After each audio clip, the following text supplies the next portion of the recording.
ಬಸವನ ಬಾಗೇವಾಡಿ ತಾಲೂಕಿನ ಹೂವಿನ ಹಿಪ್ಪರಗಿ ಹೋಬಳಿ ವ್ಯಾಪ್ತಿಯಲ್ಲಿ ಬರುವ ಹಳ್ಳಿಗಳು ಕನ್ನಾಳ, ಕಣಕಾಲ, ನರಸಲಗಿ, ಸೋಲವಾಡಗಿ, ಜಾಯವಾಡಗಿ, ಬ್ಯಾಕೋಡ, ಅಗಸಬಾಳ, ಸಂಕನಾಳ ಸೇರಿದಂತೆ 8 ಬಾರ್ 10 ಹಳ್ಳಿಗಳಲ್ಲಿ ಕುಡಿಯುವ ನೀರಿಗೆ ತಾತ್ಪರ್ಯ ಉಂಟಾಗಿದೆ. ಜಾನುವಾರುಗಳಿಗೂ ಕುಡಿಯಲು ನೀರು ಸಿಗುತ್ತಿಲ್ಲ. ನೀರಿಗಾಗಿ ಜಾನುವಾರುಗಳು ತೆಗೆದುಕೊಂಡು ನೀರು ಹುಡುಕಿಕೊಂಡು ಹೋಗಿ ನೀರು ಕುಡಿಸಬೇಕು. ದಿನನಿತ್ಯ ಹಳ್ಳಿಗಳ ಜನರು ನೀರಿಗಾಗಿ ಅಲೆದಾಡುವ ಪರಿಸ್ಥಿತಿ ನಿರ್ಮಾಣವಾಗಿದೆ. ಆದ್ದರಿಂದ ಈಗ ನಮ್ಮ ಭಾಗದಲ್ಲಿ ಮುಳವಾಡ ಏತ ನೀರಾವರಿಗೆ ಸಂಬಂಧಿಸಿದ ಸಂಕನಾಳ ಶಾಖಾ ಕಾಲುವೆ ಹಾಯ್ದು ಹೋಗಿದ್ದು, ಆ ಕಾಲುವೆಯಿಂದ ಕೇವಲ 1.50 ಕಿಲೋಮೀಟರ್ ವರೆಗೆ ಮಾತ್ರ ದೂರದಲ್ಲಿದೆ.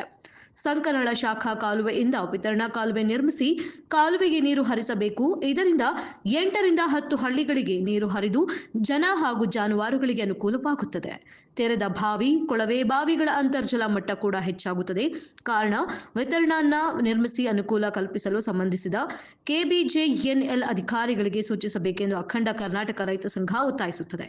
ಹೋರಾಟಗಾರರು ಅಖಂಡ ಕರ್ನಾಟಕ ರೈತ ಸಂಘದ ರಾಜ್ಯ ಪ್ರಧಾನ ಕಾರ್ಯದರ್ಶಿ ಶ್ರೀ ಅರವಿಂದ ಕುಲಕರ್ಣಿ ಮತ್ತು ಅಖಂಡ ಕರ್ನಾಟಕ ರೈತ ಸಂಘದ ತಾಲೂಕು ಅಧ್ಯಕ್ಷರಾದ ಶ್ರೀ ಉಮೇಶ್ ವಾಲಿಕಾರ ಮತ್ತು ಶ್ರೀ ಬಾಲಪ್ಪ ಗೌಡ ಲಿಂಗದಳ್ಳಿ, ತಾಲೂಕು ಅಧ್ಯಕ್ಷರು ತಾಳಿಕೋಟೆ,